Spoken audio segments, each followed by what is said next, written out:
Good evening, Trinidad and Tobago. Welcome to another edition of Scoreboard here on ACTN. It's always a pleasure to be in your company every Tuesday evening between the hours of 8 and 9, where we bring you something that's interesting and relevant in sports in Trinidad and Tobago.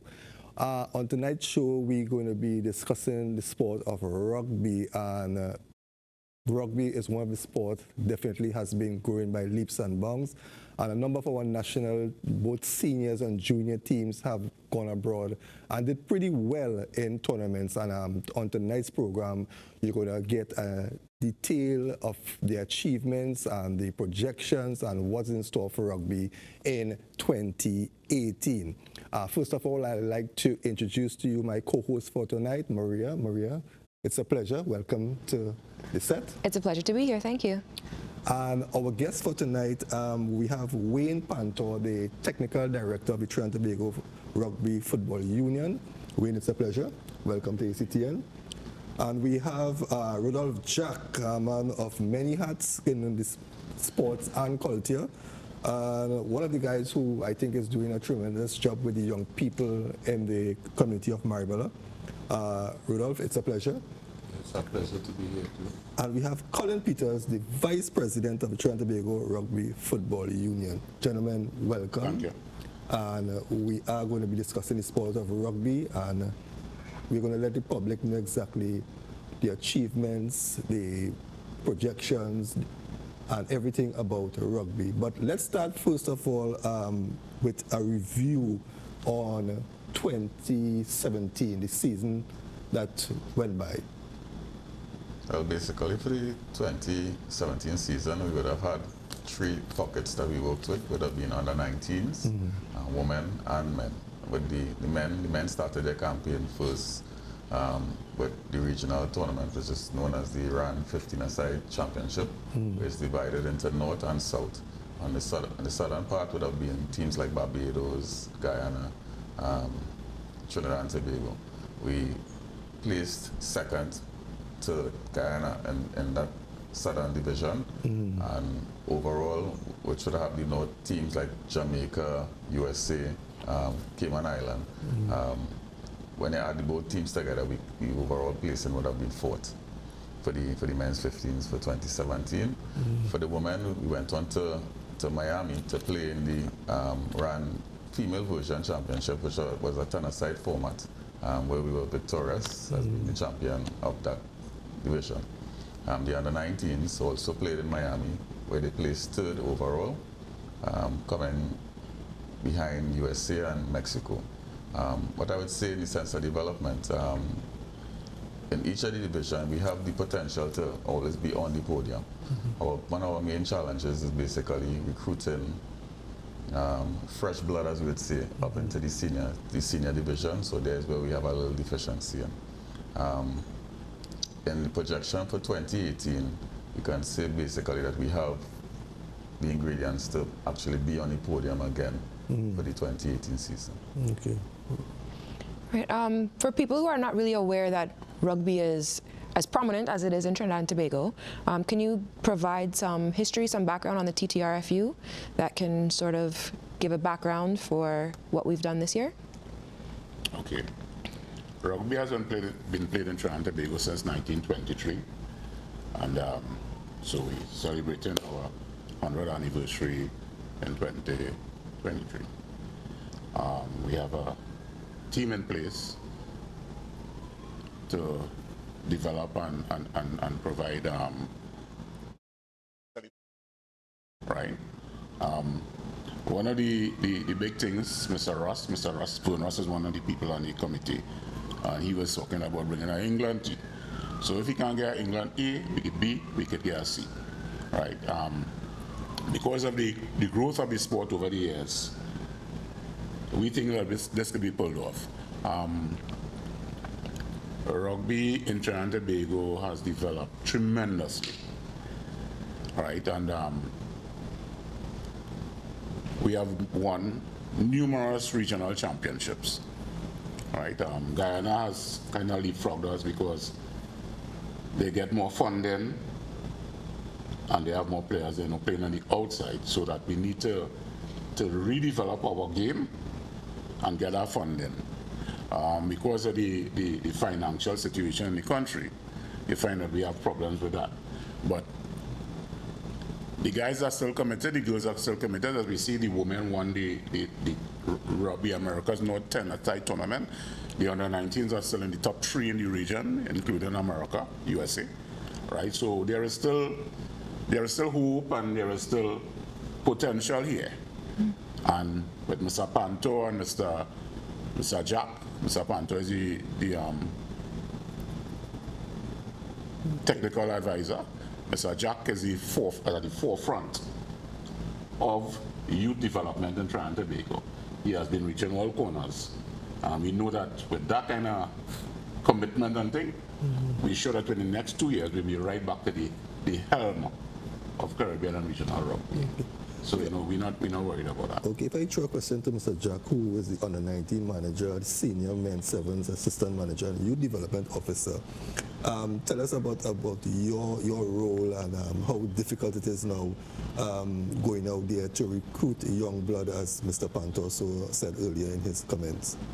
Well, for some reason I choose to target the rural communities and target the sort of communities which they deem homes as social unrest. So it's sort of difficult because when you go into these communities and most of the youths are unemployed, and you can't look forward to ask them to find passage, find a dogs, or provide their own refreshment. So, as Mr. Cullen indicated, finances are a key factor.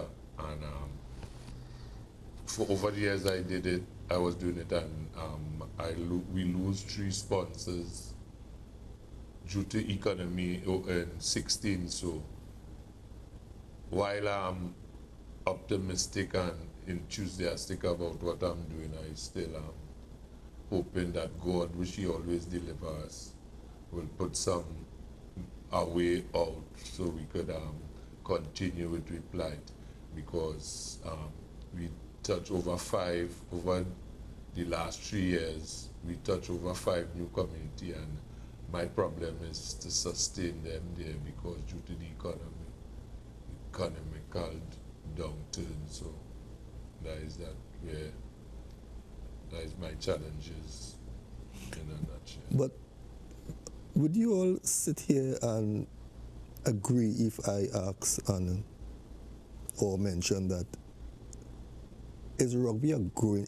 Are you all seeing growth in the sport of rugby? I would say yes. Okay. I would like to answer this. In the sense the development of where the sport came from, to where it's at now, I would say yes, there's definitely a growth on the island with the sport. And I'll draw in reference to basically rugby being a north of the island sport, centralized into Port of Spain, and most of the teams just on the perimeter of Port of Spain. The only 2 teams basically outside of that perimeter would be 2 southern teams, Exiles and Rainbows. And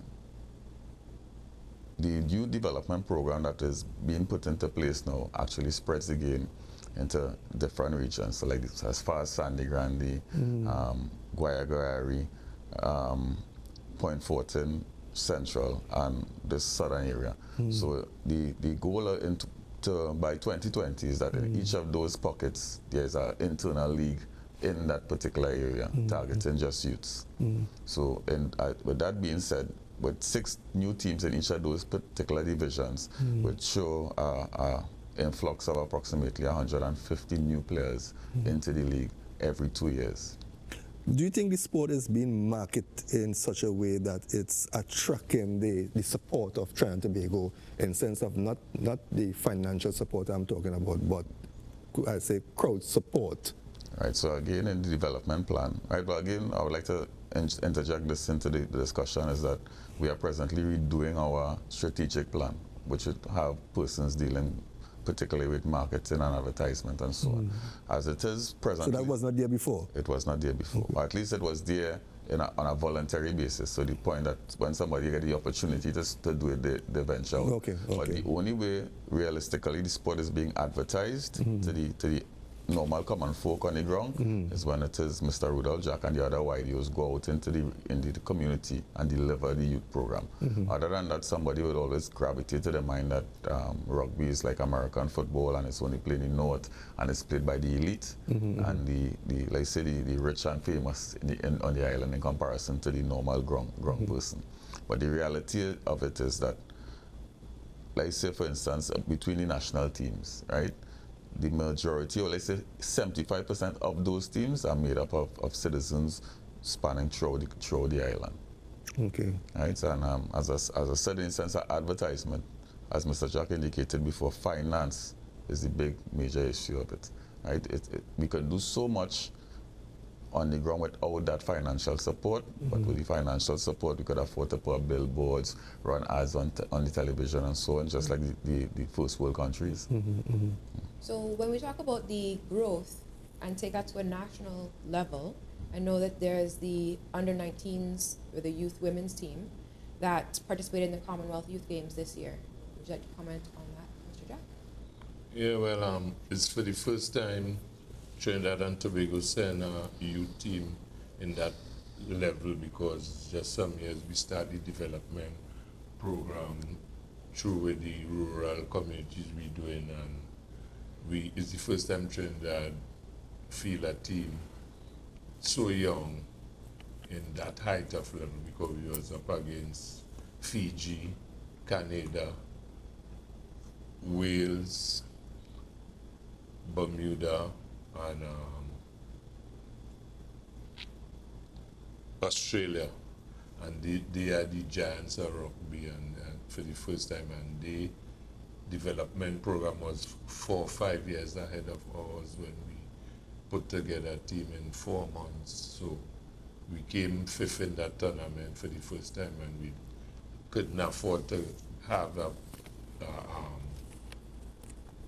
pre-warm-up tournament because due to funding again, so that set us back. But I have full confidence that we could, out of this youth team, we will have at least half of the girls from that tournament, which could filter into the national team to take it to the another level. So you mentioned that this team was prepared in only 4 months. Yeah. Was there previously a national youth women's team, or is this something that was developed just this year, this past year? Well, it have a school youth female program, and the national body didn't have a women league, youth women league. So it's the first this is the first year we played. Last year was the first year we played a national under 18 female league, which we was very much pleased and impressed.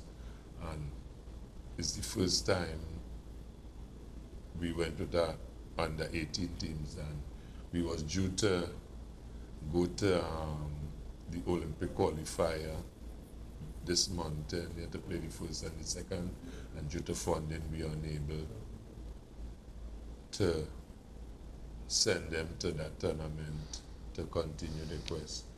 Nevertheless, we hope to continue in some rural areas and accumulate some more players, and with the YDO new program is to train them from, look for at least from 11 to 15 to groom them.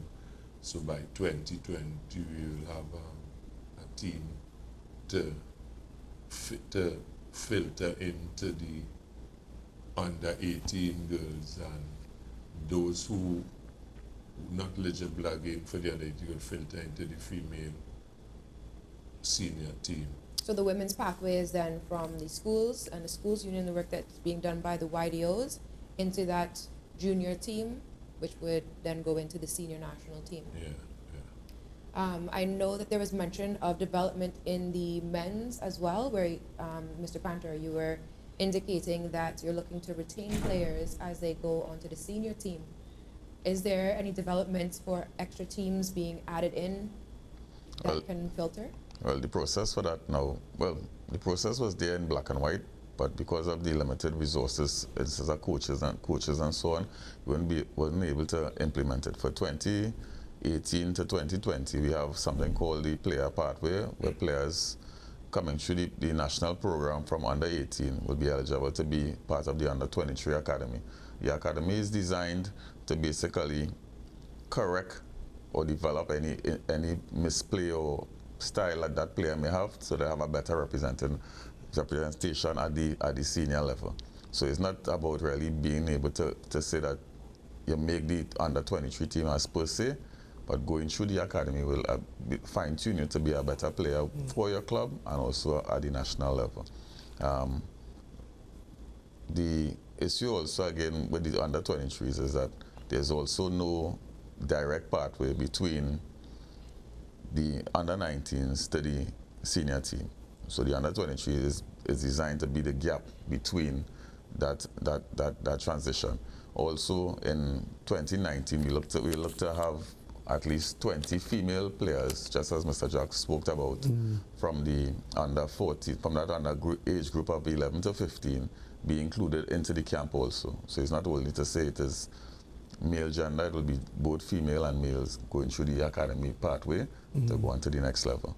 And again, these are some of the systems that the first world countries have in place and is working successful for them with limited resources. And because of the landscape of Trinidad and Tobago, that is the way we need to go to get those players to be of an international standard, rather than really saying, putting 200,000 on a program and not getting the quality of the player that you need for the program.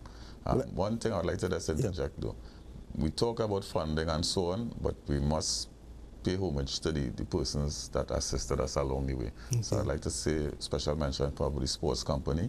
The TTRFU, the Olympic Committee, also had a great part in us achieving some of the accomplishments for 2017.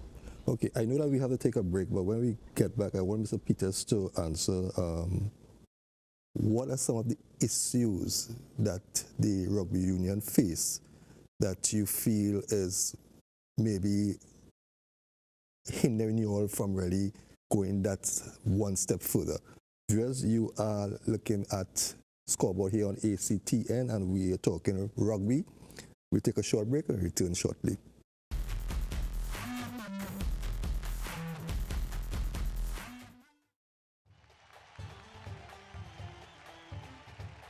You're now changing your question. What I would say, Steve, is this. My first question was, and roll back that tape. I made my debut for Crystal Palace against Tottenham Hotspur. My responsibility was to get the ball and make things happen offensively. All the time we've played together, I've always been the decoy. Welcome to Field of Dreams on ACTN. My name is Steve David, and I'm your host.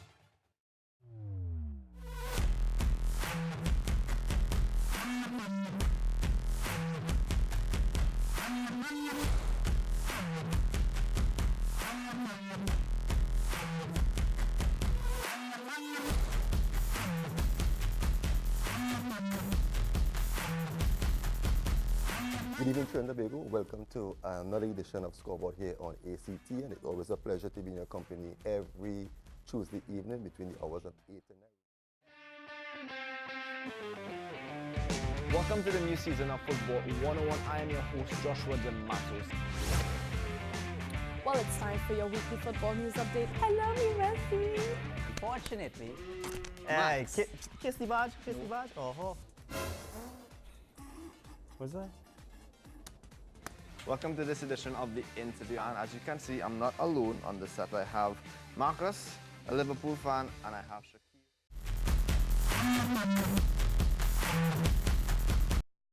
Welcome back, viewers. Welcome back to ACTN. Mr. Peters,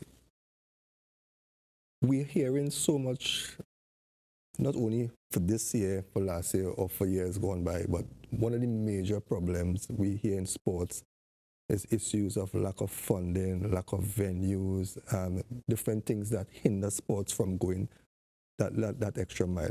What are some of the issues that the union face that you feel that if those issues are addressed, the sport of rugby could achieve much more than what you all have already achieved? Let me start with the positive. We have 4 grounds in the Queen's Park Savannah. We have UE ground. We have a ground at Sandy Grande. We have Rainbow ground. And we have a ground by Exeter. Right? Those are some of the positives. We have, 9... But are those grounds ideal for the sport of rugby? I'm coming to that. Okay. Because maintenance is a problem. Right.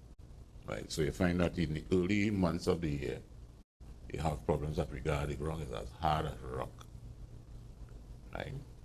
One of the things is that we don't have a home for rugby where we could maintain it, ensure that the grass is green, and that we can play rugby there 12 months a year.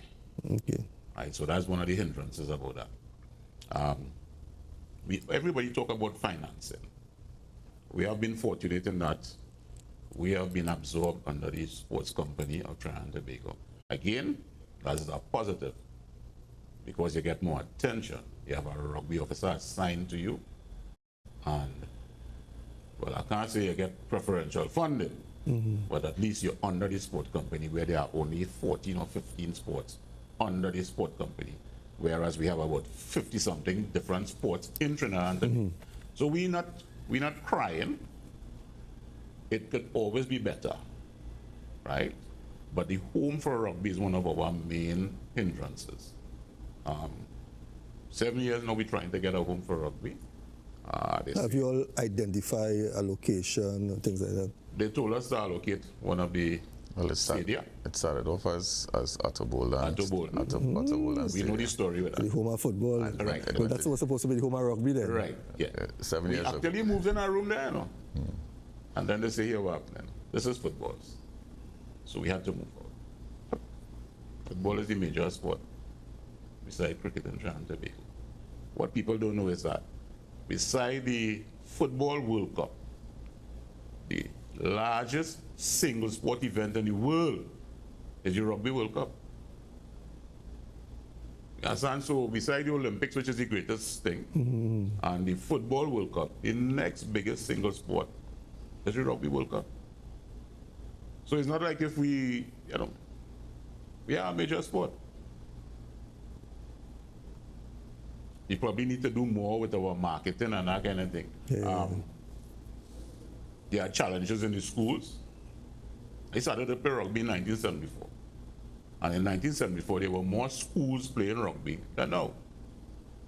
Right? Education is another problem. We need to educate the PE teachers, the teachers themselves, about rugby. Parents think that rugby is just a rough sport, and they don't want the children to play anything. But rugby is the per capita injury level in rugby is less than in football. So it's not a problem. So it's just, I suppose, it's an education thing. We need to educate the parents, educate the teachers. My teachers took me to South to play rugby. Right? That's how good it was then. But then we had Lou Barrow, who was part of the schools union in those days. And he was a teacher at Sour Government Sec. So he would have been pushing rugby. And the other teachers, they took us to South to play rugby. Now teachers are resisting, parents are resisting, and that kind of thing. So we probably need as an organization to do more education. Right? And I think that's some of the hindrances that we have. So are there opportunities then to have, say, exhibition matches, have the national team come out and do workshops? You're saying, you're reminiscing about times when you could go on a field trip to see rugby. I think, as you're saying, a home for rugby is necessary. That could be somewhere where these events could take place and people could gather to watch, so that not only are you introducing rugby to more potential players, but also getting a fan base. Parents can come and see what's going on. And while we can educate in the schools, parents also need to be educated as to what really happens in rugby and what are the risks and what are the preventative measures that are taken. And I've spoken, I'm an ex-police officer, and I spoke to police and defense force to keep the inter-service. We play a game every year, inter-service cup, outside of the national fixtures. And I've been telling them, you know, bring it to Edinburgh 500. Bring it to Arima Velodrome. You know, bring it to different areas so that people can see it. And we did that in the 80s. On a Sunday morning, we would get a bus, a police bus, and we pick up UV, Defense Force, Royalans, and police. And we would go, we played rugby in Rampanalgas. We played rugby in the resource center in Mayaro, somewhere down there. And you know, and this is the things that we did. Unfortunately, the follow-up was not there. You know what, this is what we need to do. We need to take two teams and go out and meet the people. Walk, drive around and say, here what's happening. This Sunday, rugby is in your ground. You know? So as I say, the education. So people, as Maria said, people could come and say, well, wait now, it's not so bad after all. You know, maybe my son could get involved in that. As a matter of fact, the administration right now is involved in discussions with UWI and UTT. We've had preliminary discussions with them. We had a program with UTT where national players attended UTT full-time. UTT actually had a 7-a-side team, and guys graduated with their degrees and are holding very nice jobs now. Some of them are still in the system, they're giving back, you know, and this is what we want. And UE has invited us, so we are going to meet with the administration in UE so we can develop our scholarship program also, so that, you know, there is something in there. Yeah, to attract the attention of the and of the guys and the girls, so that they would see that, hey, I'm not wasting my time saying I'm playing rugby. Just like we have football scholarships in the USA and that kind of thing. That is what we want that to develop here, right? Or redevelop, I should say, because as I said, we had it in UTT, right? So those are some of the things. Well, I guess, Mr. Panto, all these things will be in your planning from 2018 and beyond? Yes, it is. And again, as I'm saying, in the sense of this in the development process, we have a lot of ideas on the ground, or on the table, as we would say, right? But the challenge that we have with is implementation. And the reason the challenges will be in implementation is that before, the union would have been functioning without KPIs. So they would have had nice ideas and didn't have a deadline now. Well, we're expecting to achieve this at this point and this point. So again, in the development plan that I put forward to them, basically have KPIs and objectives to meet at certain points. So one of the major KPIs that we're dealing with for this quarter is really getting that youth development program off the ground where we spread the game regionally throughout the island. That'll be one.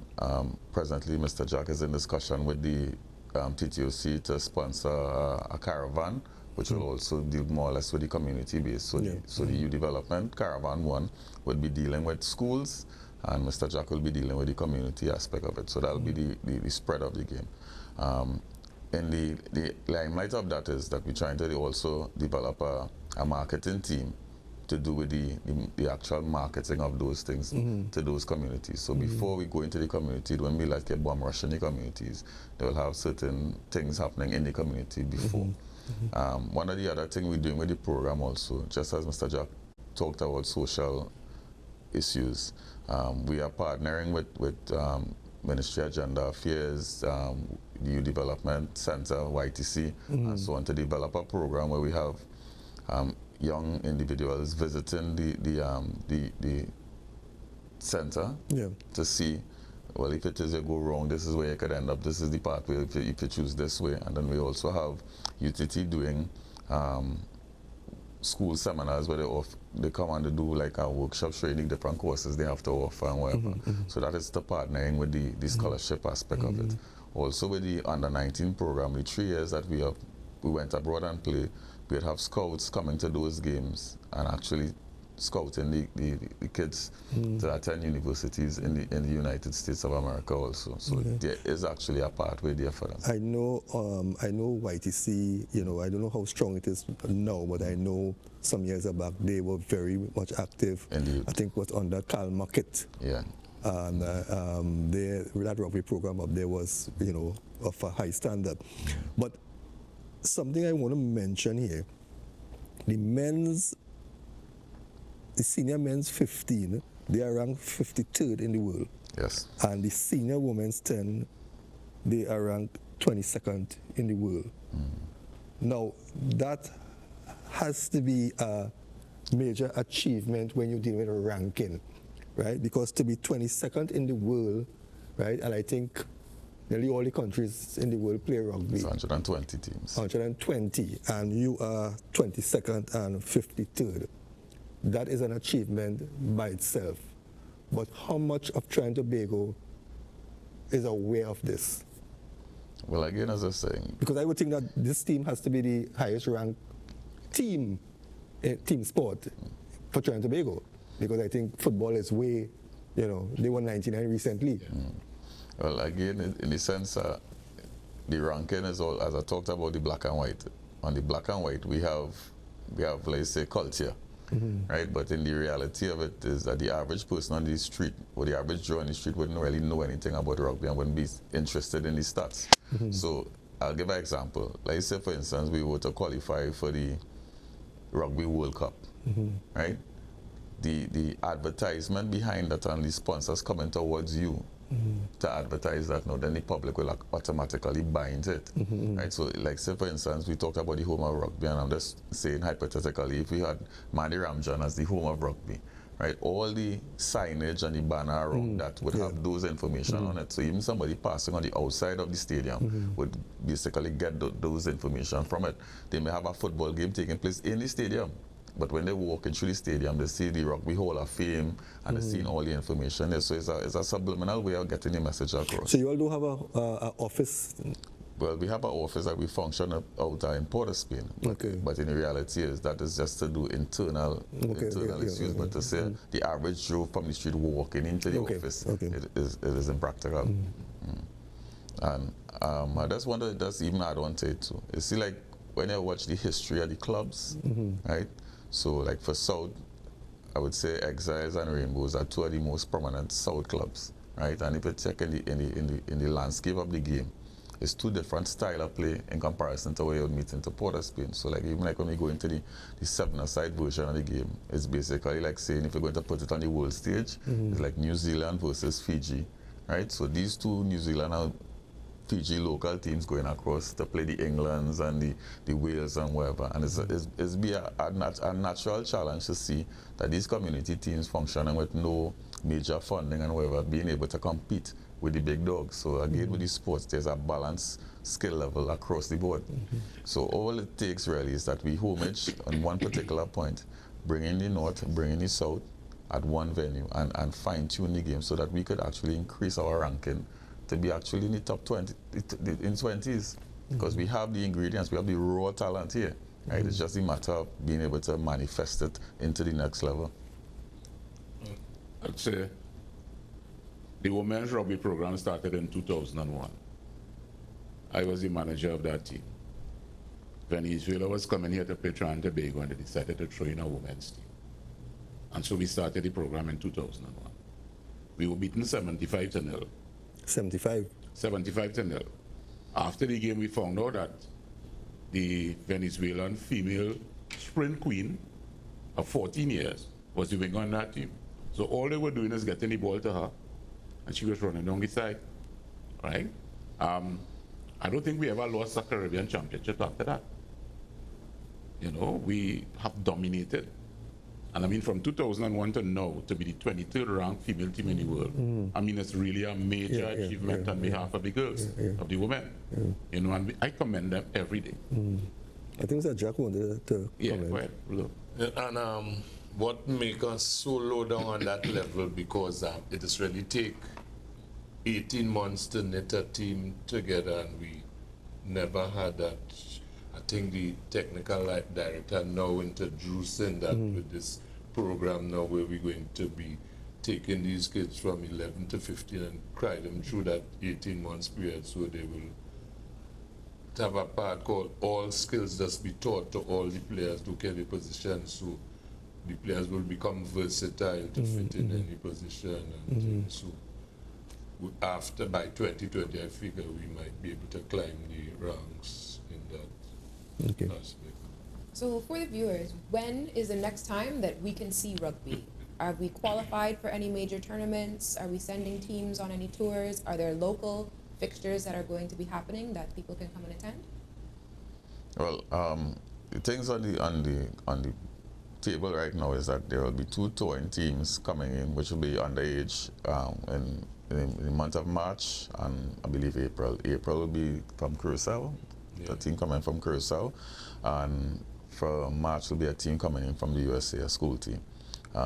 Those games we haven't penned down exactly where and timing of the games, but those will most likely be advertised in the local papers and I guess on this TV station also.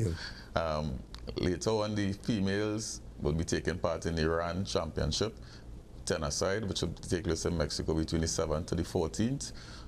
Those games will be streamed July, and those games will be streamed on the Iran website, which will be www.northamericarugby.com. For the men's will be taking part in the CAC games that will be in Colombia during the period of July to August. I know that you have a school program, right? But that's a secondary school. Yeah.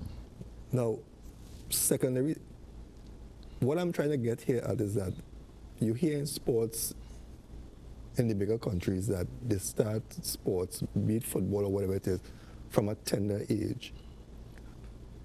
Is there a program where we're going to be seeing rugby going into the primary schools, where you can start at a younger age instead of the 14 years and the 15 years at the secondary schools? Mr. Jack? You see, in school, what they could teach them is the basic fundamental, and as thing they're trying to get over a hurdle or a red tape where you can't play contact in school, so that's how they wouldn't. So if you're teaching them it in school, they cannot really play the app.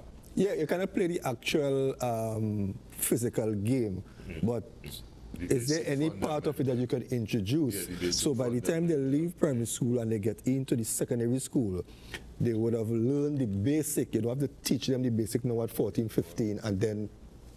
Well, again, the issue with that really is manpower. So, so the resource base, ideally, really supposed to start with the primary schools, right? But the reason we start with the secondary school is that we capture them from that 11 years. So when they come over from the primary school, so we have them 11, 12, 13, 14, 15 in the secondary base. So that is the reason why we would have gravitated to that particular thing. And in the ideal world, we would also love to start in the primary school, but unfortunately, we don't have the manpower to sustain that at this particular time. I would say for Tobago, though, we are introducing our YDO into Tobago for the 2018 to 2020 series, and he's actually targeting primary schools because his geographic location is more suited to attack the primary schools in Tobago rather than the secondaries, because they're in a closer network. What about coaches? Do you have sufficient coaches, for the program that you're going to be outlining from 2018 and beyond? Do you have, and it's talking about manpower, does that manpower include coaches? Yes. That you will have sufficient coaches that you can go to the different communities and really, get the sport on the right footage? For the initial pilot project here, we have 12 coaches to target those particular zones, which will break it down to 3 coaches per zone. Right? The issue we have with it again is that when we spread the game, we tend to generate or try to generate a coach from each of the communities. Right? And the reason being is that once it is we get a coach to take up the mantle or train a coach in that particular community, we could afford to take up that youth development officer and put them in another pocket. Right? Under the past program, you would have the coaches or the YDOs being tied down to that particular area, and they really can't spread as far off, so they would just maybe go across to the next community and get a couple of players from there. But in the ideal picture, I would like a coach to be developed in that community, to be the person to be there. So at the end of the day, the YDO now will move away from being the actual coach on the ground, but the administrator of that particular region. So that is the reason why, in a sense, it will spread. And it will be also a development process for the YDO. So there wouldn't be a coach for the next 20 years. They will move from coach to administrator and maybe onto the senior team as a coach or as a managerial level. What about coaching programs? How often do you all have coaching programs to, you know, get your coaches up to that international standard? Right, so the mandate really from the world governing body is actually to run two courses per year, right? The present structure is that we have a lot of, well, actually we have 215 level 1 coaches in Trinidad and Tobago, right? At the level 2 coaching, we have 10. Right, and the 10 out of those coaches, 3 certified, because of the fact they're not doing the necessaries to complete the certification process, and that is some of the challenges that we're functioning with. But in the sense of the skill base and the knowledge base of the coaches, they are skilled, they are knowledgeable about what they're doing, but it's just to get them certified so they could go out on the international market and actually market themselves. Okay. Well, we need to take another break, and when we come back, we'll continue our discussion. Viewers, remember this is Scoreboard here on ACTN, and we are discussing the sport of rugby. We'll be right back after the short break.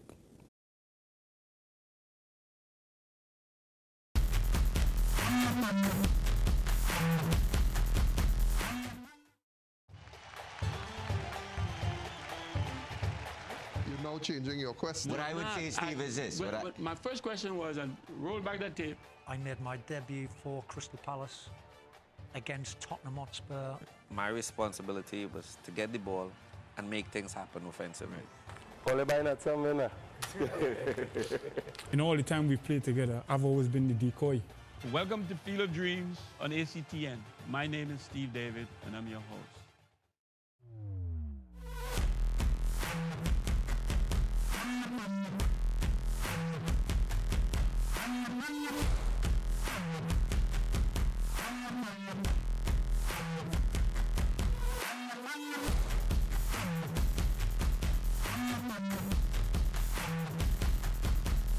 Good evening, Trinidad and Tobago. Welcome to another edition of Scoreboard here on ACT, and it's always a pleasure to be in your company every Tuesday evening between the hours of 8 and 9. Welcome to the new season of Football 101. I am your host, Joshua De Matos. Well, it's time for your weekly football news update. I love you, Messi. Unfortunately, hey, kiss the badge, kiss the badge. Oh, what's that? Welcome to this edition of the interview, and as you can see, I'm not alone on the set. I have Marcus, a Liverpool fan, and I have Shakir.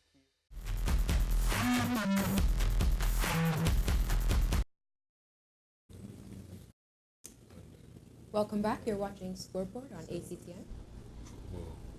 Mr. Pantour, we've discussed previously in the show the YDO program and getting into the schools.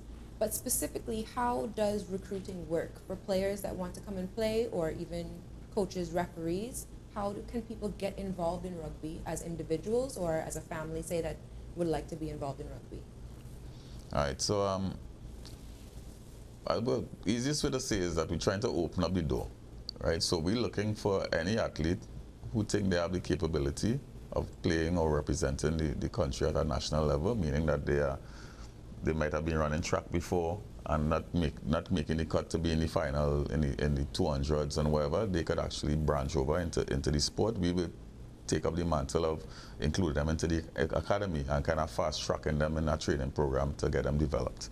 Right, so I would say the easiest way is contacting us through Facebook. We have a Facebook page, Trinidad and Tobago Rugby Football Union.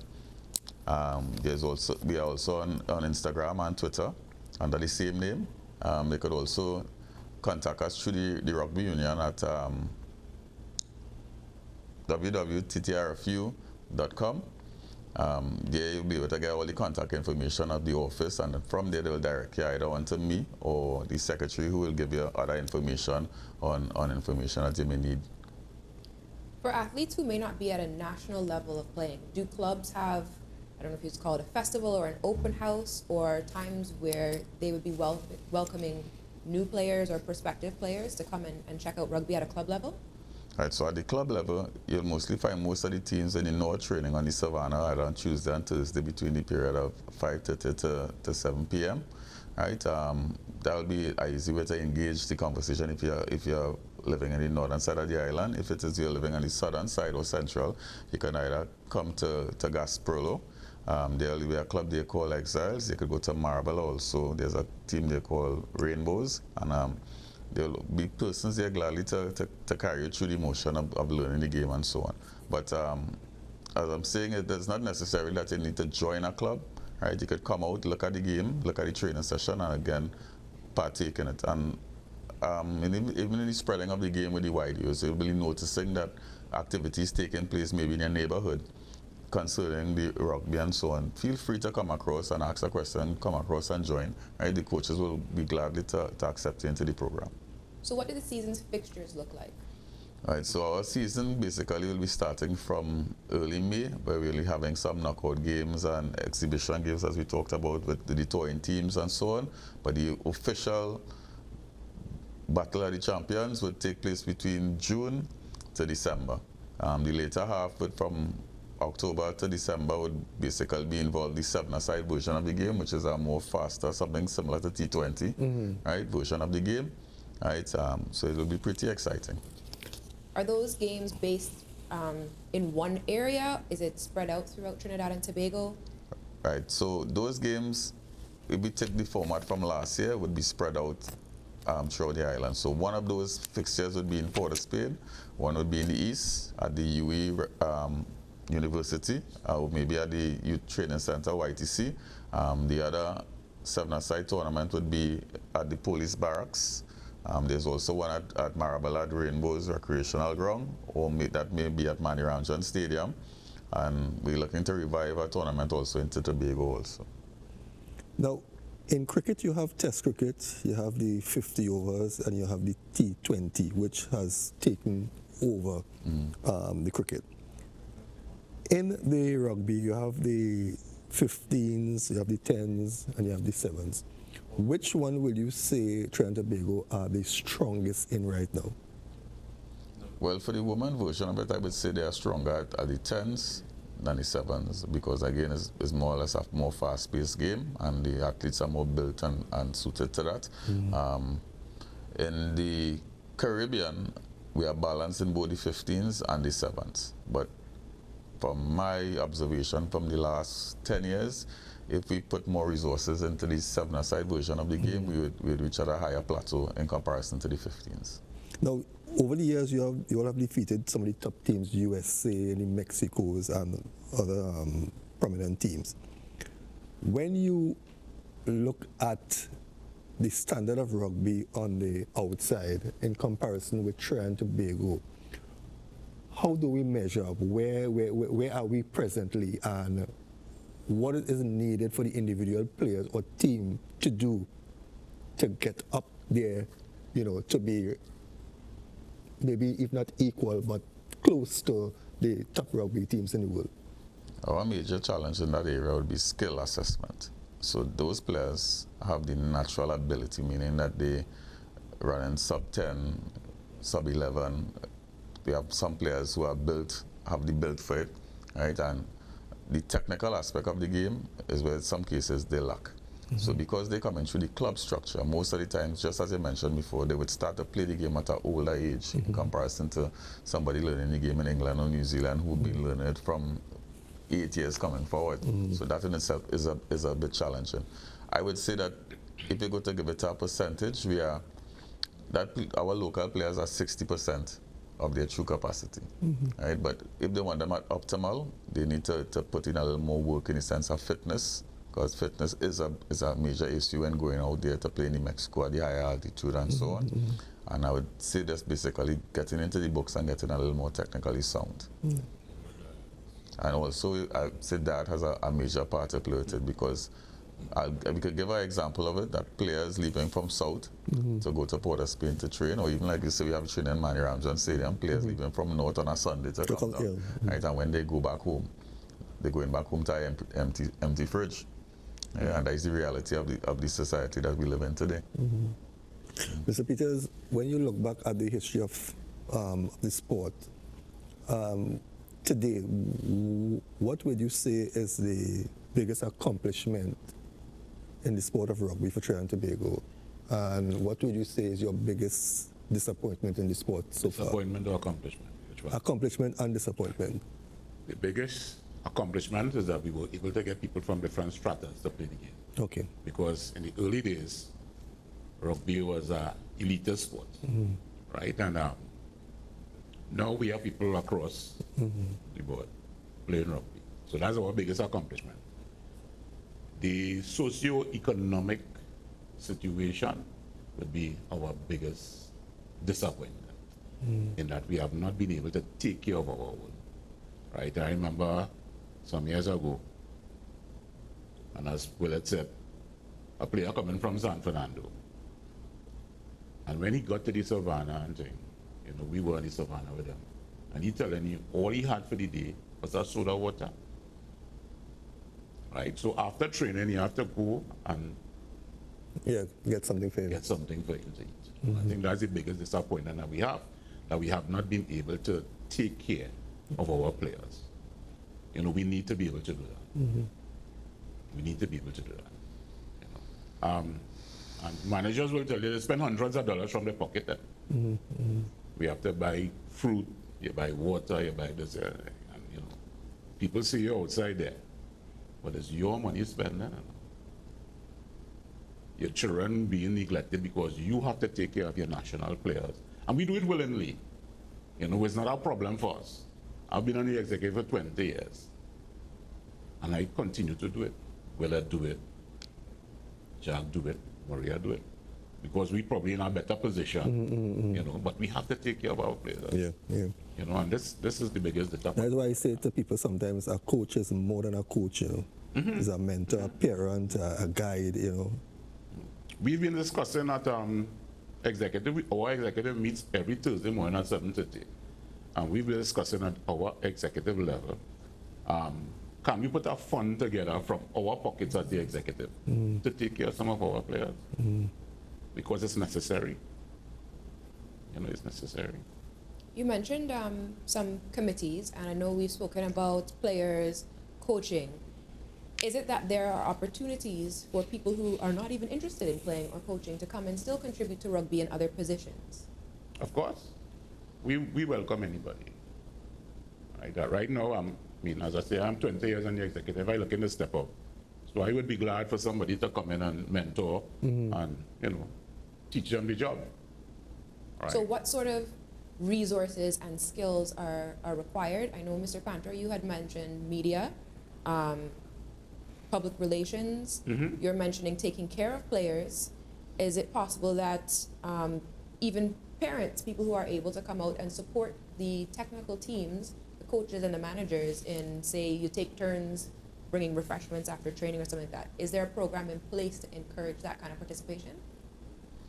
Well, I remember the secretary organizing something called the voluntary program, in the sense that persons could volunteer their expertise to us. So we don't have a cap to say that these are the special skills that we're looking at, but anything that you could bring to the table that would add something to the pot, we would gladly welcome it. So in the sense of marketing, for fundraising and so on, even advertisement, even in the sense of somebody doing a course in physiotherapy and they want to assist or get their contact hours with the senior team, we gladly accept them on board.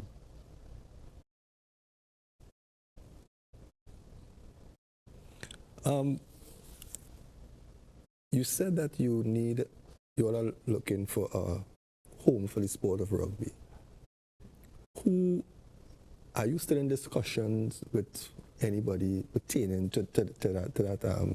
And if so, what is the present situation? Well, we're still in discussion with the Ministry of Sport. there is always promise, right? We're looking at Manny Ramjan right now. The last document we sent out, we added in a sentence at the end of the document saying that there is land east of the Taruba, the Brian Lara Cricket Academy, and we wouldn't mind getting land east of the Brian Lara Cricket Academy that we could probably develop on our own. We have a long-standing building fund. Right? I'm not sure, right now I'm not sure how much is it, but I know since I came into rugby administration 20 years ago, that fund has been there. So it's supposed to be a substantial amount. So if we can get the land east of the Brian Lara Cricket Academy, a couple of acres, 2 or 3 acres, we wouldn't mind putting some work into it. And you will have your plan and everything. You know, and I'm sure that the fraternity would step up because, as I say, rugby was long time an affluent sport, right? We spread it across the board, know everybody, we play and thing, and all levels. But I'm sure that the more affluent people in the sport would step in and say, all right, let's help to create this rugby academy, this rugby space. You know, so that's all we're asking. We don't have a problem now. But we just have about 3 minutes before we wrap up. Maria, any final question you would like to throw to the guests? As far as the teams working together, what sort of programs are put in place? What are we working towards to have continuity between the teams? I know you had mentioned before where there are certain gaps and fallout, to address that a little bit in the beginning. What sort of things do we do at a national and at a club level that helps that synergy of the community? Well, basically, as I said before, you'd have certain elements working on the same pie, but from a different side. So basically, it's bringing everything on the forefront, so the clubs know exactly what the national program is doing. The national program know exactly what the clubs are doing. So the style of play will be transcended across the board. So it's not about the national program or the national coaches getting the information and training the national players alone at this level and expecting the national players to carry back the message to the clubs. It's about the club coaches being open to receive the same information just as the national coaches. Any final comment? Yeah, one thing I would like to see take place in the rugby fraternity is for we to put a good medical plan in place for the players, because that is some of the concern of the parents. And if we could get some contribution, or we seeking help to get the players insured so they could get some kind of benefits or their medical bill pays if they should pick up an injury. Okay. Well, viewers, we hope that you did get a better knowledge, a better understanding of the sport of rugby in Trinidad and Tobago. We will be highlighting rugby a bit more here on this channel, so for the rugby supporters, you can pass that message on to your friends and your family. And we want to say a special thanks to Maria, my co-host for tonight. I'm sure that you all agree she did a wonderful job, and I am sure that you would like to see her on some more programs here on ACTN. But to my guests, Mr. Panto, Mr. Peters, and Mr. Jack, we want to say it's an honor to have you all here with us. It's an honor for us to be here. And we hope that, as I said, people will get a better knowledge and more support will come to the rugby union. And we hope to have you all here, and we extend an invitation anytime that you all so choose to bring any more knowledge to the people of Trinidad and Tobago concerning the sport of rugby, you can contact us. Okay, thank you. On behalf of the Trinidad and Tobago Rugby Football Union, I'd like to thank you all for having us, and we will take up that invitation.